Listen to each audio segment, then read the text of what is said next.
So good morning, good morning. Today's Torah portion is Vayeira. And what's on everyone's mind every single minute, every single second is, of course, the war and the atrocities that are happening to our people in the land of Israel. And we'll go more into that soon.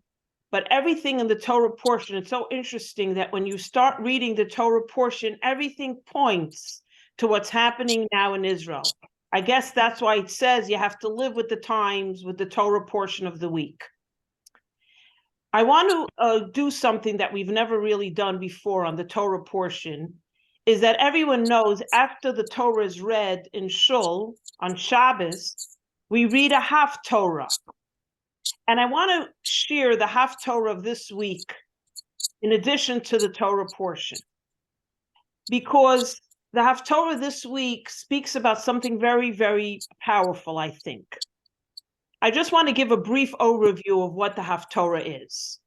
So during the time when the Romans destroyed the Beis HaMikdash, the second Beis HaMikdash, they forbade the Jewish people from being Jewish, of course, practicing Judaism.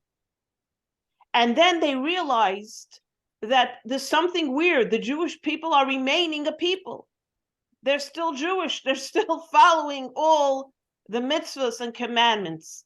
So they realized that the source of Judaism is not only the temple, the Beis HaMikdash. The source of Judaism comes from something called the Torah. So they forbade the Jews from reading Torah, studying Torah. So the great sages created something called Haftorah. Haftorah means Torah means teachings, from the word mora, Torah, and Haftorah means exempt. That if you cannot read from the Torah, but you read the Haftorah, you have fulfilled the mitzvah. It's not like if you only read the Haftorah, then you haven't fulfilled the mitzvah of reading the Torah, especially at that time when you were forbidden. You were put to death if you were caught reading the Torah. So what is the Haftorah? How did they do it? They took stories from the Nevi'im, from the books of the prophets and the writings, stories that some way connected to the story of the Parsha. And every week they wrote up these stories, and that became the Haftorah. And the Haftorah stories are basically stories of the prophets from the book of the Nevi'im and the Ketuvim. So this week's Torah portion is Vayeira. It talks about Sarah not having a child and then finally giving birth to Yitzchak, and we'll go into that shortly. And in the Haftorah, we read a very fascinating story of Elisha the prophet, the great Elisha the prophet. He would live during the first Holy Temple in the 8th century BCE. And he lived in a time where there were two horrific leaders, a king and a queen, Achab and Jezebel. And they oppressed the Jews. They oppressed the Jewish prophets.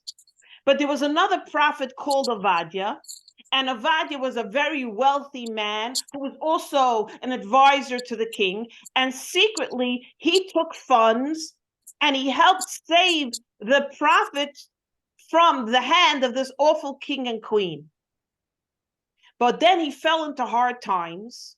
He borrowed money from loan sharks, and they went after him with such vengeance that he died from the anguish, from the aggravation, from the misery they inflicted on him. So now they went after his wife, Mrs. Ovadia, and they said to her, "You don't pay us back. We're gonna take your sons as collateral. They become our slaves." So Mrs. Ovadia runs to the prophet Elisha, and she says, "Elisha, you have to help me. My sons are going to be taken into captivity because I can't pay the debt to the loan sharks." So Elisha, the prophet, says to her, "Is there anything in your home? Do you have anything?" She says, "Nothing. I'm penniless. My husband left me penniless." He says, "Nothing?"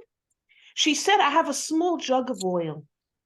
He says to her, "Mrs. Ovadia, go and with your sons, and gather as many clay pots, vessels, pots and pans and Tupperware and Pyrex, and bring it into your house, lock the door, and pour the oil and fill all the vessels. So she did the following. She pours and pours and pours and pours. Every single one of these hundreds of vessels are now filled with oil. And finally, she says to her sons, any more vessels? They said, no, Mama, we're done. So she goes back to Elisha. She says, no, I filled up all the vessels with oil. Now what? He says, now what? Now you have an oil business. Sell the oil, and the oil will support the payment of the loan and support you till the end of your life. And that's exactly what happens. She sells the oil, and all is well. And this is the story we read this week in the Haftorah. And it connects because we also hear of Sarah's pain, how she doesn't have a son, and how Ishmael, Avram's maidservant, Hagar's son. So that's the connection. But you know, Kabbalah and Hasidus tell us something very fascinating, that every story we read in the Haftorah or in the Torah is not only the story that we read, which is very beautiful, interesting, and has tremendous moral lessons, but there is a insight and deeper Kabbalistic understanding of the story, a metaphysical level of understanding the story. This story of Elisha and Mrs. Ovadia is the story of our lives. It's the story of what happens in life. Many times, and I'm sure we could all relate to it, I know I could relate to it, we find that we are robbed, in a sense, of our connection to God. We feel disconnected. We feel disconnected from meaning. We feel disconnected from Jewish life. We feel disconnected and say, what am I doing? Why am I here? I'm waking up in the morning and I really feel aimless. I feel like I'm wandering. I feel like I'm in debt. I'm spiritually bankrupt. So the woman, Isha Echas, it says the woman, the Jewish soul, the feminine, the soul has the feminine energy. The neshama is called feminine. So the neshama, the soul, cries out to the prophet Elisha. If you look at the word Elisha, it could also mean El, God. The soul cries up to God, says, God, listen, I've lost faith. I've lost connection to my spirituality, to my meaning in life. I'm bankrupt. I'm not feeling it. I'm not feeling connected. I'm not feeling like I want to do mitzvahs. I'm not feeling like I want to wake up in the morning and I have a direction in life. The loan sharks are after me. The negative energy is after me. I'm being chased with that feeling of depression and downtroddeness. Says God to the soul, there's nothing left. You sure? You don't feel anything? You don't have anything? So the soul says, I have a little bit of oil. I have a little bit in me. What's oil? Oil doesn't mix with water. And you pour oil into a vessel with water, oil rises to the top, which is symbolic that even when we think we have nothing left, we're drained, we're wiped out, leave me alone, I have nothing left to give.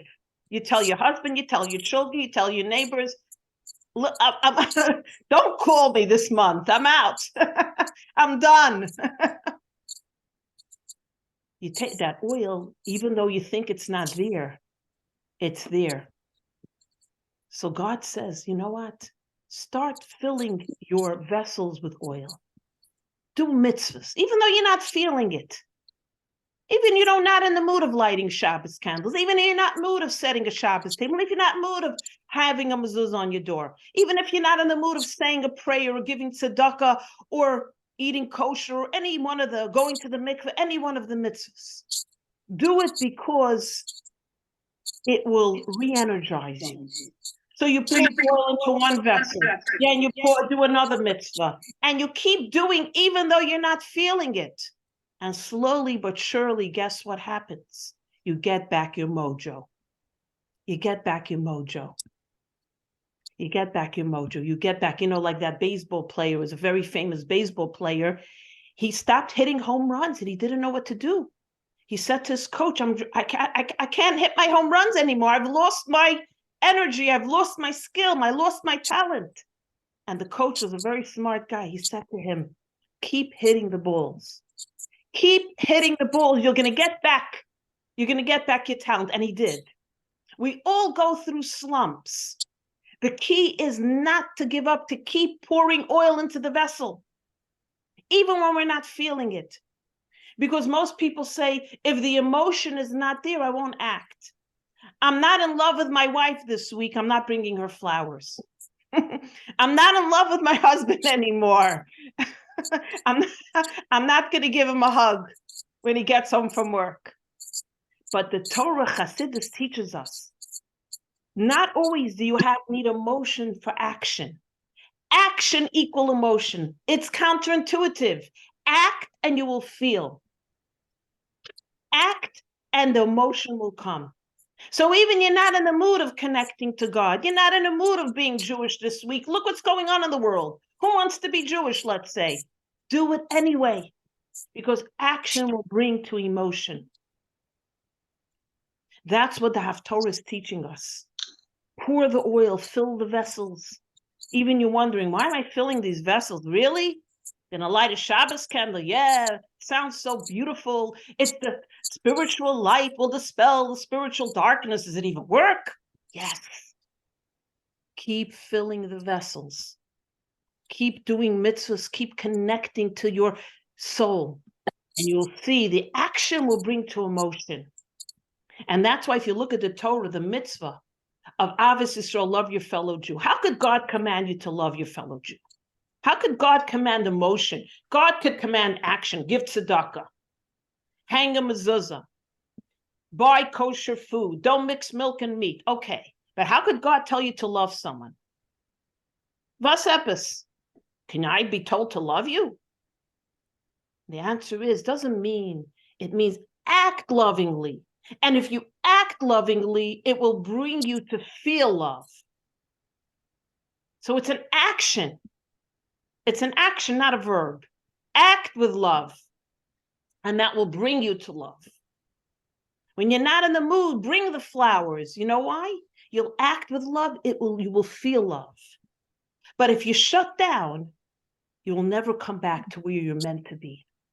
So even you're not in a mood, do it anyway, because this will bring you to fill your vessels with oil and will re-spark your energy, will re-spark who you are.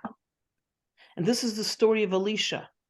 Elisha with this Mrs. Ovadia, how he saves her from being destitute. And of course, the story is the actual story that I said. It wasn't a metaphorical story, it really happened. But from this story and the fact that's in the Haftorah shows us that there's a lesson for life here. A lesson for life. Does anybody want to ask any questions or add anything?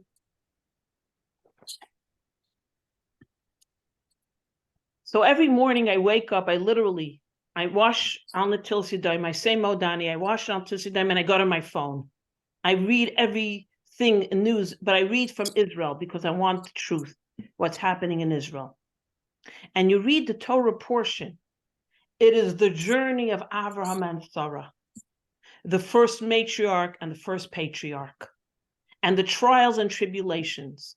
And I know I've said this so many times, but I feel it's so important to repeat for myself and for everyone, that all the trials and tribulations that the matriarchs and patriarchs face is because the famous saying, Maisa avai siman labanim.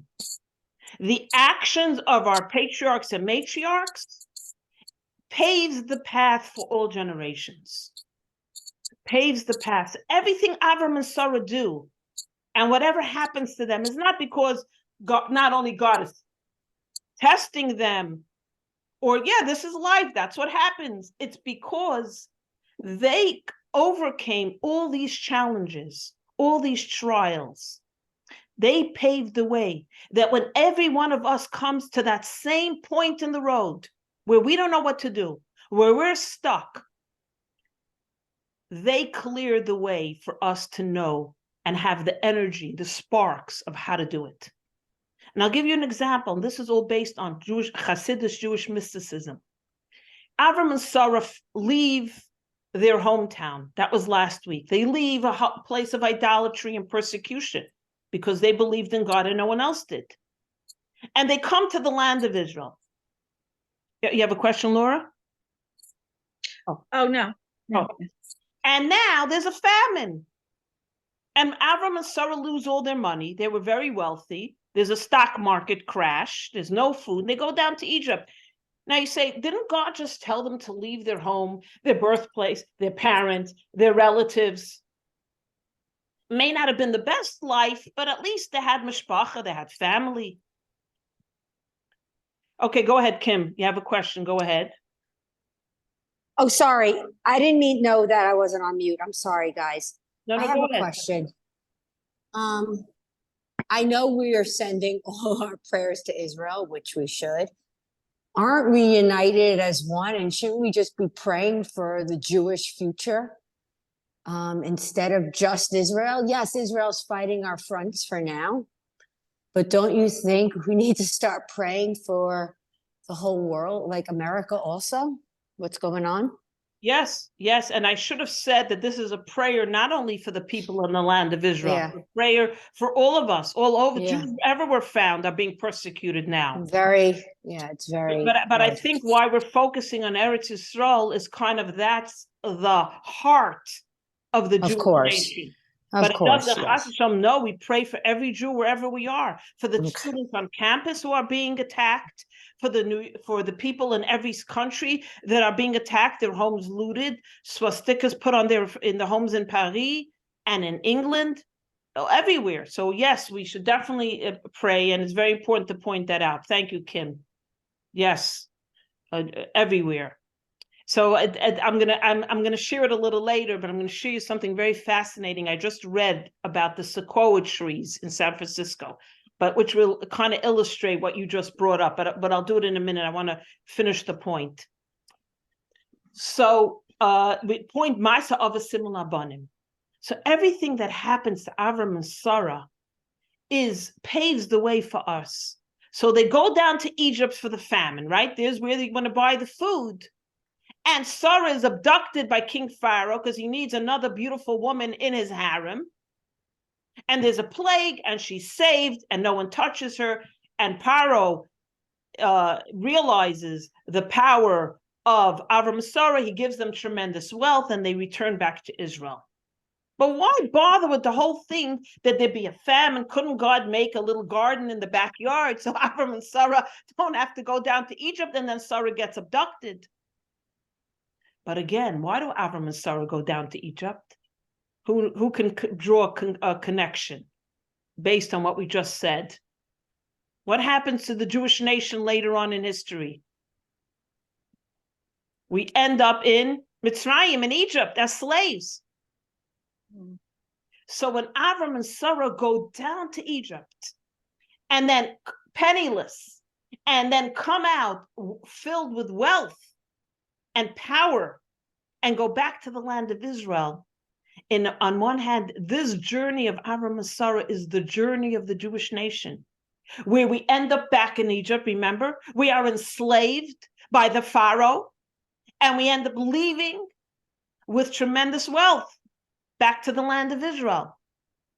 So this is one illustration how Avram and Sarah, the fact that they went into Egypt and came out whole and hearty,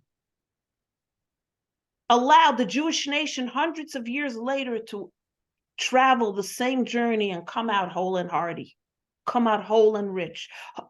We're not only rich materially, spiritually wealthy.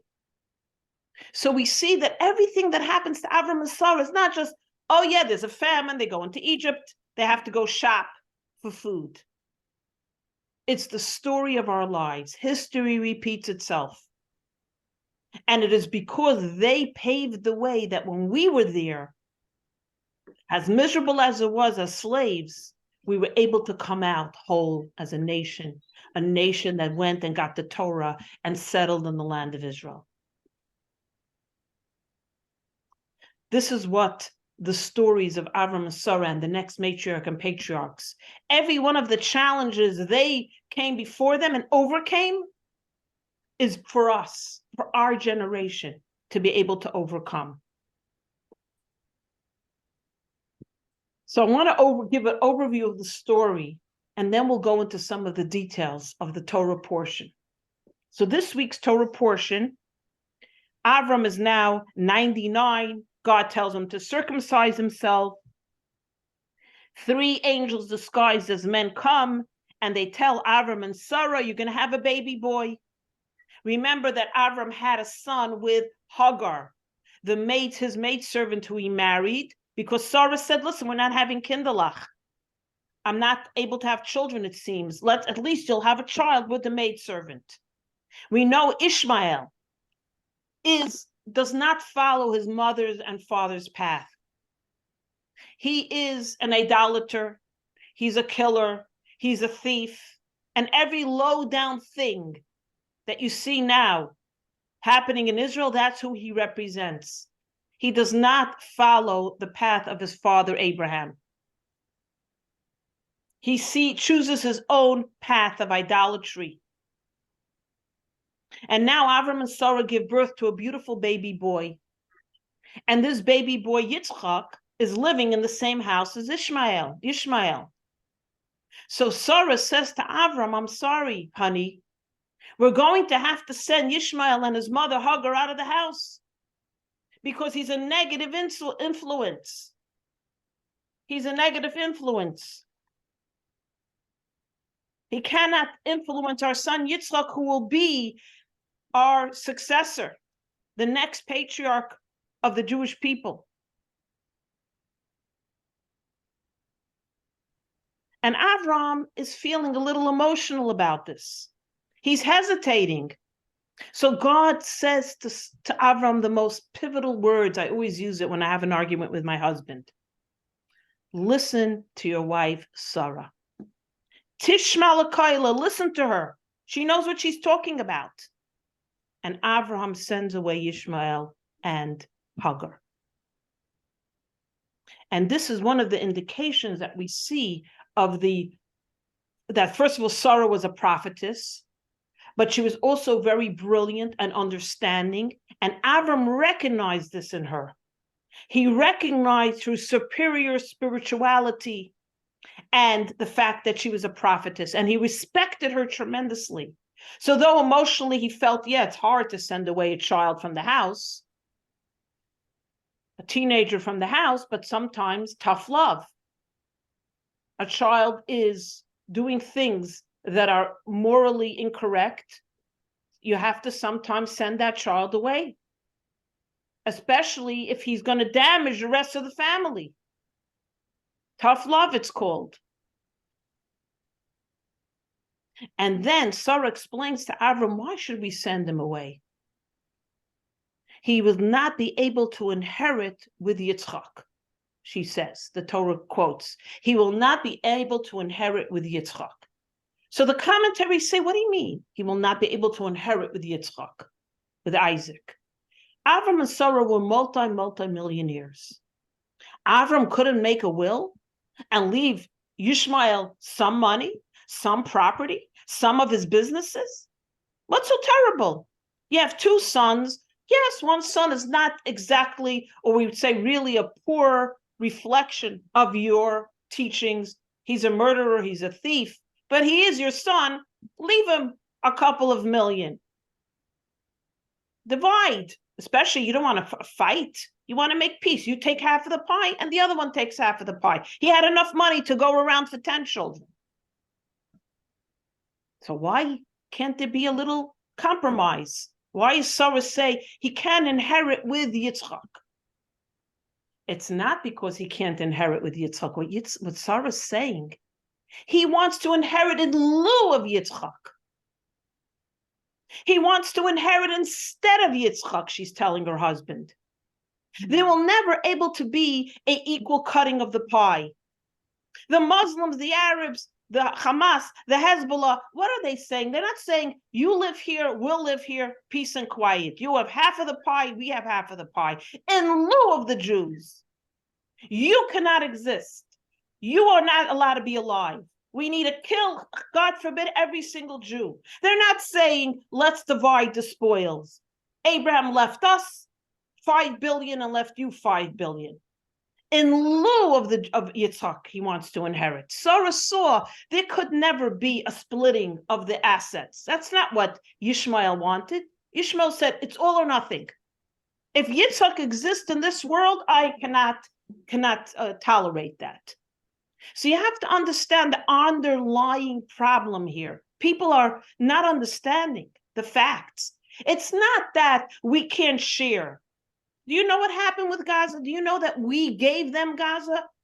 Gush Katif, which is part of Gaza, beautiful, beautiful land on the ocean, was generating millions of dollars in business, employing over 1,000 Arabs, Muslims, Palestinians, whatever you want to title, exporting fruits and vegetables from gorgeous hothouses. I saw the pictures. Then, through terrible, terrible mistake of the government, they gave away Gaza and Gush Katif. 10,000 Jews were thrown out without any payment.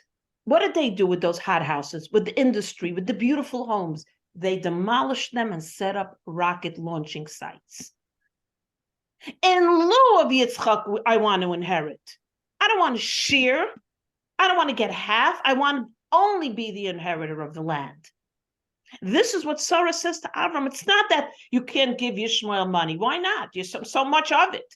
It's because he won't be happy with an inheritance if he doesn't get it all. It's all or nothing with him. And Sarah was a prophetess. She knew it. She felt it. She saw it. And Avram, and God tells Avram, your wife is right. Listen to her. She knows exactly the story. She understands exactly the situation. It is Sarah's strength that saves Yitzchak. Sometimes you wonder, was she being mean? Maybe she's not so nice. You have to see the true story here. Sarah was a woman of love, compassion, goodness. Remember, she says, Avram, listen, I can't have children. Take Hagar. That's not the sign of a selfish woman. But she knows when to stand strong. So what she's telling Avram is the story that's happening today. Hasn't changed. We have to know these facts because people come and say, can't there be a little peace? Maybe make a ceasefire. Well, you're hurting the terrible people there. There are innocent victims, really? When America and Churchill came into Germany and they bombed and bombed and bombed, would you say to them, stop, you're hurting innocent Germans? Hitler had to be destroyed. Millions of lives were at stake. Should Israel do a ceasefire? When thousands of lives are at stake, your children are being shot at, but there's innocent civilians around. Wouldn't you take your gun and shoot to protect your children? Do people understand? It's not a matter of we don't want to be nice, we don't want to be peaceful. We want all that.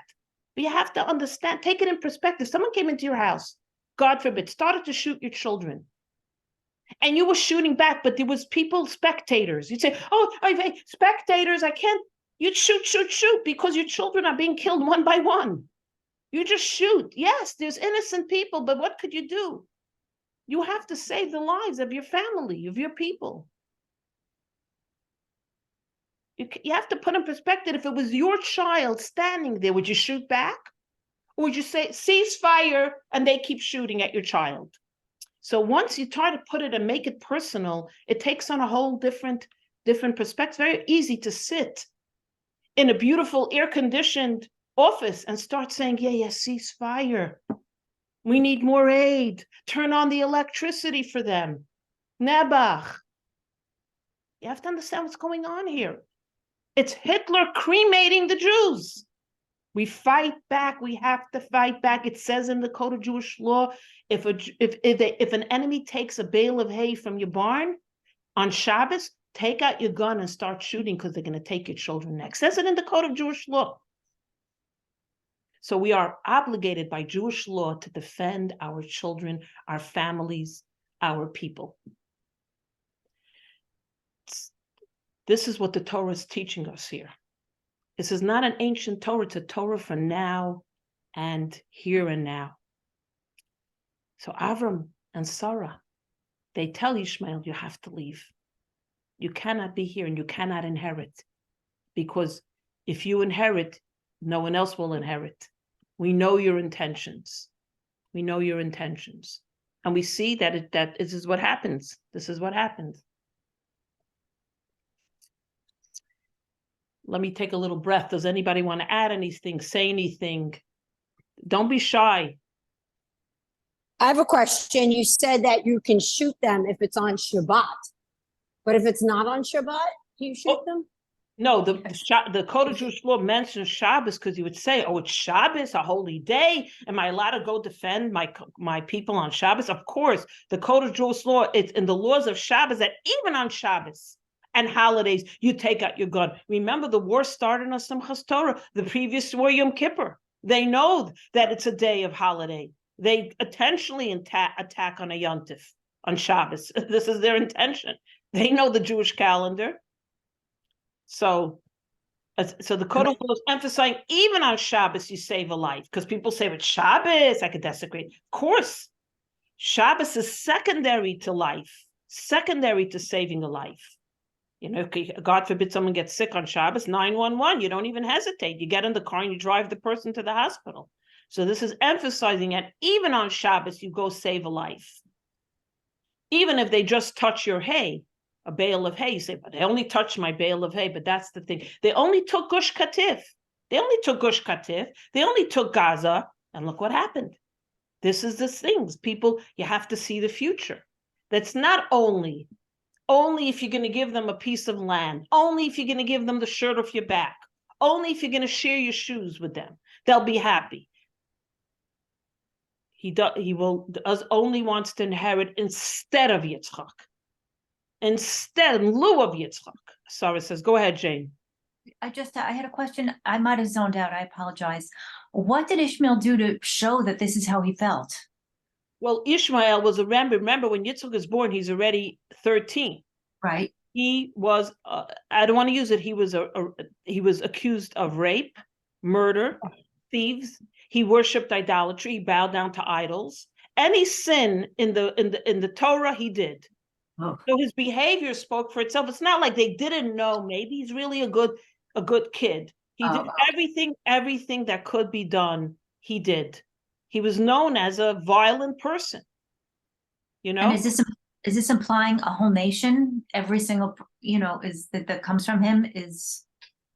Listen, there are people that were born to parents who were, look, Rebecca, Sarah, Rivka. Rachel, the second matriarch comes from who? Lavan. Remember Lavan? A thief, a swindler, a ganef, right? Yeah. She's called a rose among thorns. Right. God gave free choice to all men and women. Son of Hamas. He was born to the commander of the Hamas. And he became converted to Christianity. And he's pointing out that their Bible, not our Bible, their book of Quran, whatever they call it, says Jews are infidels, kill them. They don't deserve to exist. When you don't respect human life, when you don't feel that you and I can live on the same, in the same country, in the same city, in the same town, because I don't deserve it because I was born a Jew, there's a basic problem here. No, it's not like you and I don't agree on how we should spend our money. You and I don't agree on if I'm a Democrat or Republican. I'm an atheist. This is life. You don't deserve to live. That's what the Torah is saying. She says to Avram, Ishmael has to be banished because he wants to inherit in lieu of Yitzchak, which means he doesn't want Yitzchak to exist. And that's dangerous. That's a danger zone there. Forget about negative influence. That's even more precarious. Well, one day he could kill Yitzchak if he decides that it's not for him. He doesn't want him to be around. So you understand, it's a very dangerous situation in her home that's going on. I was going to say something. You can hear me, right? Yeah, go ahead, please. No matter what we do, we drop leaflets, leave the area. We knock on doors and say evacuate. I mean, Hamas is gunning people down, their own people, if they try to leave. And the world doesn't see it. And that's why I give to ADL because they are putting out commercials. Did you see the one with the soccer players? And I just don't know what else to do. Yeah, it's living the Torah. It's living the history, and it's just sickening. I always felt safe that it was just history, and now. But you know what else is so someone is saying something, go ahead. I want to say something else that what's so frightening to me, again, this is my opinion, this is not the opinion of the management, is what's happening in Eretz Yisrael. Look, like Kim said, we have to pray for all Jews. It has literally, when you, I hate to use this as an example, but when you pour vinegar and peroxide or whatever down your drain and it suddenly bubbles up, right, all over the house, the backup, what's happening in Israel now is not only isolated to Eretz Yisrael. You could say, it's a war of the Jews. It's their problem. It's going on in the whole world. Look what's going on now. Look at the demonstrations of people pro-Hamas and pro the Jews. I say pro-Jews because it's not Israel, it's Jews. The pro-Jews demonstrations are not violent. I'm watching these demonstrations. The minute a Jewish person starts protesting, someone from the other starts beating them up. What does that tell you? That violence is their way of life. Why are you beating me up because I disagree with you? I'm on campus holding an Israeli flag. You're holding the Hamas flag. Your views are horrific. Okay, but why are you beating me up? Because they cannot tolerate that I live, that I exist. So you see, it's not a matter of here, I want more land, I want more money, I want a nicer dress, I want more opportunities. It's you do not deserve to exist. That's the terrible story here. That's what's happening. We do not deserve. This is what the Nazis said, and this is what they're saying. It's not appeasement here. It's not, if I give you, ceasefire, we'll give you the hostages. No. Give me back my hostages. Give me back my people. There's nothing to talk about. Give me back my people. People are not talking about the hostages anymore. They're talking about the poor Gazans. I feel bad for the Gazans, don't get me wrong, but there's 244 people living in their tunnels, being tortured. Why are we talking about them? Babies, bubbies, Holocaust survivors, mommies and tatis and little kids. We're losing focus. We cannot allow the world to let us take the eye off the ball now. Israel has to finish the job, not only for the Jews, for the whole world. We have to eradicate the cancer, otherwise it spreads. You walk into an operation room, the doctor's killing the patient. No, the doctor is saving the patient. The doctor is cutting, and there's blood, and there's all things happening in there, but the end, the person will live because you're cutting out the poison. It's no other way. Yes, go ahead. Sorry. I'm sorry to say this, but is it just Hamas? Is it the whole world that's after us right now? I mean, I feel China, Russia, Iran. Yeah. It's Israel, and now America's getting involved. And this is bigger than we thought. Yes. It's Iran. It's not just Hamas. It's not. They're being fed they're the face. They're the face of the evil. But to say, and then we have Hezbollah. And then I read an article that all these countries, these Arab countries that were my friends, are now getting backlash from their people, saying you can't be friends with Israel, and they're demonstrating, like Saudi Arabia and all the Arab countries that we were friends with. Exactly. They're going against their governments right now and protesting them. And then saying you can't be friends with Israel. Yeah. Death to the Jews. Which now brings me to another part of the Torah portion. So there's two more pivotal things in the Torah portion I want to get to. The destruction of Sodom and Gomorrah, and the story of how God tells Abraham to sacrifice his one and only son on the altar. There's so many questions. I know we do it every year, but there's always new insights. So let's just quickly go to Sodom and Gomorrah. Now remember that Avram left Aram Naharaim, his hometown, with Sarai, his wife, and many people followed him, including his nephew Lot. And then as they were traveling to Israel, Lot, though his intentions seemed to be honorable, I believe in one God, Uncle Abraham, you believe in one God, good. His way of travel, his way of life did not align with Abraham. For example, he let his sheep graze on other people's lands. And Abraham said, that's theft. You can't let your 1,000 sheep go over to this guy's ranch and start eating up the grass. You have to ask permission, you have to pay. So when Lot's shepherds and Lot's companions didn't follow Avram's path of righteousness, of being a righteous, ethical, moral person, Avram says to Lot, you know what, my dear nephew, I love you dearly, but it seems our paths will now have to separate. You're not aligning with the concept of belief in a God, the morals and ethicals, constitutional values of living in a society, in a world. Because remember, belief in God comes with responsibility. You can't say, I believe in God and then chop someone's head off. I believe in God and then steal their produce. Doesn't align. Yep. So Lot goes off to live in Sodom and Gomorrah. Sodom, he goes there with his family. He gives birth to 4 daughters. And he becomes, not only he becomes a citizen of Sodom, he becomes one of their judges, one of their Supreme Court judges. He becomes a head honcho there. And Sodom and Gomorrah is a very corrupt place to live. They did terrible things. You were, first of all, not allowed to ever have visitors coming in. If you had a visitor, they would kill you and the visitor.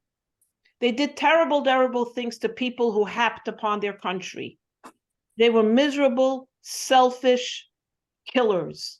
For example, if somebody came, they said, oh, we need a place to spend the night. They said, sure. They would give you a bed. And if your feet were too long and hung over the bed, they would come and chop off your feet. If your feet were too short, they did terrible things. They tortured people. They had a value system that was awful and horrible and totally corrupt. You read the stories of what they did to people there, you won't even believe it. A girl once helped a poor traveler. So they stripped her, they covered her with honey, they hung her upside down, and they put bees till she was stung to death. They tortured and killed people on a daily basis. Now God says to Abraham, this country, Sodom and Gomorrah, is going to be wiped out by me. And the Torah describes how God goes down to look, to evaluate the sentence upon these 2 countries. And he goes down, and the commentaries say, why did God have to go down? God could sit, theoretically sit anywhere and know what's going on. God is God. But here again, you see how God gives people the benefit of the doubt.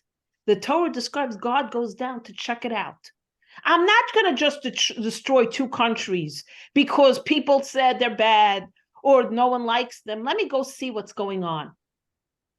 So God teaches us in life, you don't just go destroy, go to war, just because you want to. Go looking first. Don't judge a person till you've gone and seen the truth. Don't listen to someone else's Baba Maisa. Oh, that person is bad. That person is this. That person said that. Evaluate for yourself. Check it out before you pass judgment. So the Torah describes God going down, not because God actually had to go down, to teach us how to view our fellow man, our fellow people, our fellow nations. Go and check it out. Don't pass judgment. Even like on Sodom and Gomorrah, even on a Hamas, even on a Hezbollah. First see, oh, you're shooting rockets at us. Israel says, what do you think? We're going to sit around? We're going to retaliate now. So Abraham, guess what? Abraham doesn't say, okay. Abraham, could you mute? Because we're getting a little of a Sorry. Somebody could have somebody mute. We're getting a little of a backlash here. Okay. So Avram starts praying for the people. And then he realizes it's futile, they deserve. But Lot and his family is going to be saved because it's Avram's nephew. And you know the whole story. Lot and his two daughters, only two daughters and his wife leave. Their other daughters refuse to leave. And then Lot and his family said, don't look back. Don't look back. Why? The commentaries say, even though you were saved, you don't want to relish in someone's destruction. Don't look back. And not necessarily did you really even deserve maybe to be saved. But you're Avram's nephew and family, God is going to save you. But Lot's wife looks back. And what happens? Everyone knows. She turns into Diane, a pillar of salt. And people say you go to Israel and you could kind of see that salt. And people trip off and it tastes salty. And the question is, why does she turn into a pillar of salt? Why not just kill her, or let her die? Why did God turn her into a pillar of salt? So the classic commentaries, when I was growing up in school in yeshiva, they told us that when guests used to come to Lot, he would sneak them in because he was Abraham's nephew. His wife was one of them. She would go to the neighbor and say, oh, I need salt. They'd say, why do you need salt? Oh, I have guests. That was her way of letting the authorities know that there's illegal guests in her house. And then they would come and take the guests and kill them because you're not allowed to have guests. Or another commentary said, my teacher told me when I was a little girl, I remember this, that when the people would come to her house and they'd say, I need a little salt, she would say, I'm not giving you salt. Well, yeah, it's enough I gave you a meal. You also want salt? So because she wasn't such a nice person, my teacher told us, she was turned into a pillar of salt. But the Kabbalah says something very fascinating. That, what is salt? A little bit of salt on food makes it delicious. It brings out the taste. Too much salt, you ruin the food. Salt is indicative of how we look at our lives. Some people get stuck what we call in their salt. They cannot ever get past. They're always looking back. I should have done that. I could have done that. I should have done this. I could have done that. And it holds them back from moving forward, from leaving behind that which you need to leave behind. Trauma, pain, anger, hurt, actions we're not proud of. But you need a little bit of salt. You need to have regret. I should have done that. You're right, but I have to move forward. So when Lot and his family run away, she looked back, regretting that she left. She said, you know what? Why did I leave? That's really my way. And when you look back and you can't move forward, you turn into a pillar of salt. You get stuck, and that's where you're going to stay. So Kabbalah explains the fact a person cannot move forward in life. They're always looking back. That holds you back, that destroys your ability to move forward. We all make mistakes. We all have destructive things that happen in our lives. But the trick is to move forward and not to look back. A little looking back is good. You need a little bit of, conscience and regret, but you cannot allow salt to consume you. If you're consumed by those regrets, you can never move forward.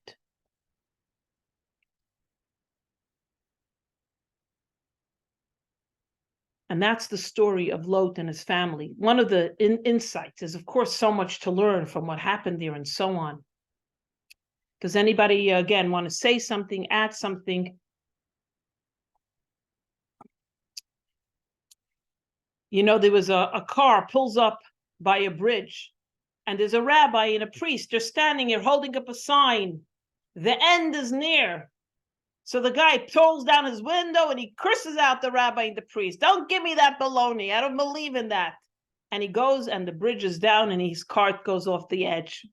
So the rabbi says to the priest, maybe we should have worded it a little different. Maybe we should have just written bridges down. And not say the end is near.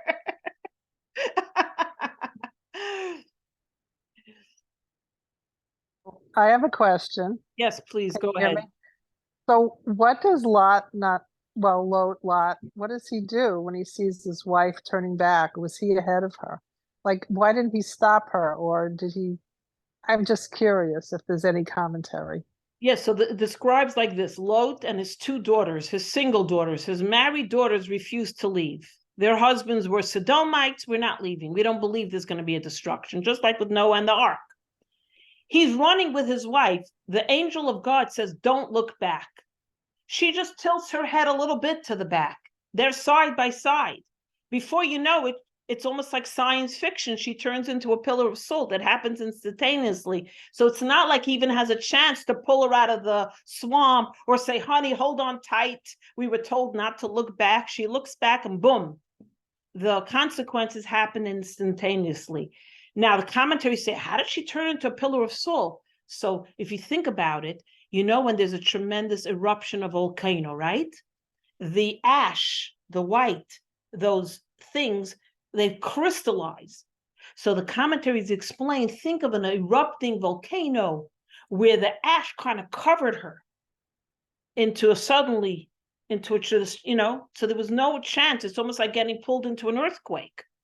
So that's how the commentary explained it scientifically, that think of things that happen in nature. Volcanoes erupt, you get covered in ash in such a way that you can't even get out.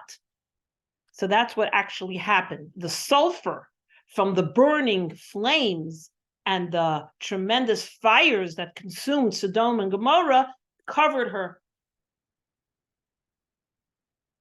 That's basically, if you want to explain it scientifically, this is how the commentaries explain it. So that's what happened to her, Nebuch. It's like you think of a tremendous catastrophe. One spouse gets out, the other one, Nebuch, falls in or doesn't survive the catastrophe. That's what happened. She didn't survive. You know, people say that you look at it, it looks kind of the shape of a woman. I remember seeing it when I was 12 years old. I went there. That's why the Dead Sea is filled with salt. It's very salty. The salt erupted into the sea more than usual. I'm not making fun. I'm saying that that's the salt, you know. And the Torah portion ends off with the sacrifice of Yitzchak. I'll do a little bit of it. We don't have much time. And then I want to end off with a story that gave me strength and I think will give you strength. Is that God comes to Avram now. He has a son, right? His son is already in the 30s. Now, we're not talking about a little boy anymore. And God says, take your one and only son and bring him as a sacrifice. And Avram doesn't even hesitate. He gets up early in the morning. He takes his son. They go up to the mountain. And he takes out his knife, ties up Yitzchak, puts him on the altar, you know, builds an altar, because he's bringing his son as a sacrifice to God. I'm summing it up in a nutshell. And as he's about to, God forbid, kill his son, an angel's voice calls out, no, Abraham, bring an animal instead. Do not sacrifice your son. He finds the ram, he brings the ram, and that's why we blow the shofar on Rosh Hashanah, to remember how Abraham was willing to sacrifice his one and only son because God said so, his dedication to God. Now, let me ask you a question. Everything in the Torah is against human sacrifice. Everything in the Torah is against killing, against murder. How could God and everyone on the front page of the newspapers and the internet is declaring Abraham is about to kill his son? Everyone is talking about it. Abraham is going to kill his son? That hypocrite? The one who said we believe in one God? He's a killer. How could God ask Abraham to do something so outlandish, so outrageously terrible? And everyone is talking about it. What's going on here? So it was one of the hardest test of Abraham. To go tell someone to kill your child, even if it's God. is the hardest test you could ever imagine. And Avram does it without a complaint. He doesn't say to God, maybe you mean Ishmael, my other son? Maybe you mean I should maybe bring a sacrifice instead, an animal, but my son? Absolutely not, God. And he does it. So two things you have to understand. God wasn't asking Freida Hecht to do this. Freida Hecht would never do this. She's not an Abraham. God asks somebody like Abraham, God knows is going to rise to the test. God knows his people. It says in the Torah, God does not challenge anyone who cannot be challenged. If you're given a challenge, God gives you also the ability to conquer that challenge. Whether you do or not, at the end of the day, that's, of course, life's choices. So God knows he's dealing with an Abraham. But God is also doing something very, very, what we call, maybe the word outrageous in a positive way. The whole world at that time was a world of human sacrifice. There was no rain, they brought a human sacrifice. Remember all those movies and stories? We want to appease the god of war, we're going to bring a child on the altar. There's a plague, we're going to sacrifice one of the mothers. There's a hunger, we're going to sacrifice this, we're going to sacrifice that. The world was a world of human sacrifice, human killings. Life was not valued at that time.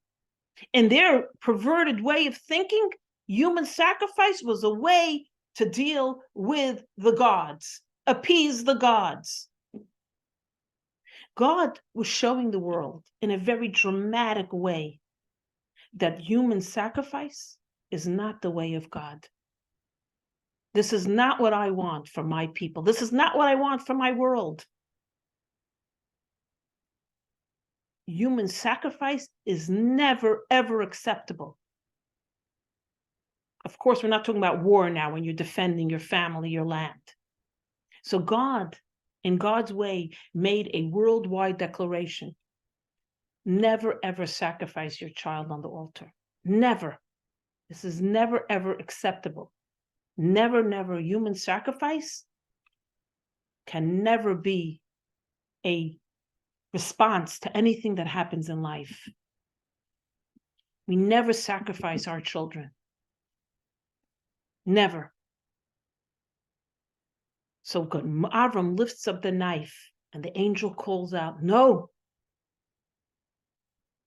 The world saw that God says, I never, ever, ever sacrifice your child, ever. And it says that the angels saw what was happening. They didn't know that God would stop. When the angels looked down and they saw Avram lift up the knife, the angels began to cry, sob. Their tears came down and covered Yitzchak. And that's why later on in life, he becomes blind, because they said the tears were so potent that then when they seeped into on his face, it caused later on life early blindness. Now, also remember, Yitzchak was 30 years old. He could have punched his father out. You want to sacrifice me? Oh, excuse me. Go get yourself on medication. And he could have ran away. The fact that Yitzchak went with his father, what did he think? They were going on a camping trip? He asks his father, we're going to bring a sacrifice. Where's the ayil? Where's the ram? We're making a barbecue. Where's the steaks? Where's the ribeye? He knew what was going to happen to him. He said to his father, bind me so I don't run away. So the fact that Yitzchak acquiesced, he understood that there's a reason God is doing this. So that's why he's the next patriarch. Trust me, any other son would have run. Dad, you have dementia. I'm out of here. You're crazy. I'm not crazy. It is a Yitzchak and an Abraham who declared to the world that killing, human sacrifice, does not happen in life. This is not what God wants from us. And sometimes God has to do it in a way that's very dramatic, perhaps. But that's sometimes when it hits home, when we begin to realize that this is what God wants from us. And there's a very interesting thing, that when God tells Abraham, God says, Abraham, take your son. But when God doesn't want Yitzhak to be killed. Who comes? Does God say it or does the angel? The pasuk says that the angel says, no, Avram. So the question is, if God gave him the command to kill Yitzchak, why doesn't God then be the one to say, no? Because if you're going to kill someone, you better make sure you heard it from God. That's why. If you didn't hear it from God, you are not going to do it. An angel can tell you no, but only God can tell you what to do in life. There was a great rabbi, and they wanted him to condemn one of the Hasidic masters, because at that time there was a conflict between those who studied Kabbalah and those who didn't. They said Kabbalah is for the sages, but the plain people like me and you, we can't study Kabbalah. So there was a tension. So the disciples of those who were against Kabbalah said, we got to indict this rabbi. And they had a letter, they were going to sign it to indict him and get him into trouble with the authorities, that he's a no-goodnik. He's going against the sovereignty of the king. So they come to this great Rebbe. They ask him to sign. He said, no, the only time I'll sign someone's death sentence is if God comes to me. You coming to me, I'll never sign. You want me to sign someone's death sentence? I need to hear it from God directly. From you? No. So the only time we should act upon something in a vicious way is if God comes to you and says, Laura, step up. Diane, do it. You don't hear it from God, you ain't doing it. Avram heard it from God, that's why he went. And if you're not sure God is talking to you, God is not talking to you. Like they say, how do I know if God is talking to you? You'll know, you'll know. And if you don't know, it's not God, it's some crazy. God lets you know. And you know, at time you have a whisper in your ear and you know God is sending an angel to whisper into your ear. You'll know. So this is the story of Avram. And want to end off with something and then a story. We have another minute. So now, why did it also have to be, let me end off with this point I forgot to mention. Why did it have to be so dramatic? Because the self-sacrifice of Avram had to be so over the top, so outlandish, so dramatic. You know why? When a Jew was taken to the gas chambers, what did he call out? Ani ma'amin be'emunah shalem be'vias HaMashiach. A Jew was walking to the gas chambers saying Shema Yisrael. How did a Jew walking to the gas chambers get that energy of self-sacrifice? How? Because his or her father and mother was Abraham and Sarah. And when Abraham showed that tremendous self-sacrifice to bring his only child to the altar and listen to God's word no matter what, he cut the spiritual path. He brought the sparks and the energy for you and me, for the Jews of our generation, to be able to stand strong and sacrifice for our land, for our people, and say, we don't care, you will not eradicate us. We believe in God, even when it's miserable, even when our children are being burnt, we know God has a plan and God is going to save us. All because Avram and Sarah then stood up for self-sacrifice. Even though it was crazy, bring your own son. So again, Avram and Sarah paved the way, created the energy that we should be able to have self-sacrifice in our days. That a soldier falls on a grenade to save her comrades in the IDF. The self-sacrifice of Avram and Sarah gives us the energy to have self-sacrifice now in 2023. When we need it even more. And that's also why God created such a tremendous level of self-sacrifice, because it had to be actualized and energized for all generations.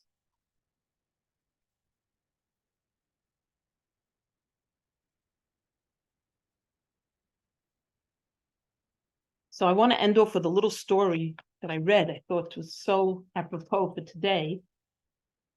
It was a story that happened in the 81st anniversary of the Polish Air Force. They decided, how are they going to celebrate their 85th anniversary? They're going to have their Air Force, and Air Force from many different countries fly over the capital. And they invited Israel. So Israel says, we would love to participate, but you have to let us fly over Auschwitz, which is located in Poland. And they said, no. If you want to participate, you can't fly over Auschwitz because it's too noisy. Auschwitz has to be quiet and peaceful. It's a museum. It's a tourist. It's a quiet place. So Israel said, we can't participate then. So they said, okay, you could fly over Auschwitz. So Israel sent its F-15 jets. And every jet, who was the pilot? A child or a grandchild of a Holocaust survivor. And in every one of the jets was the names of every Jew that they knew who perished and was killed in Auschwitz. And the world watched as the fighter jets of the Israeli Air Force came to this demonstration of solidarity with Poland and flew their jets over the path to Auschwitz. They flew over the train tracks. They flew over the concentration camp. And as they flew over the crematorium, they screeched their jets. They made their jets screech the loudest, and they turned around. And that ended up their display for the Polish government. And Shevach Weiss was the Israeli ambassador. And she spoke at the event. And she told the story, and she said, this quiet had to be disturbed.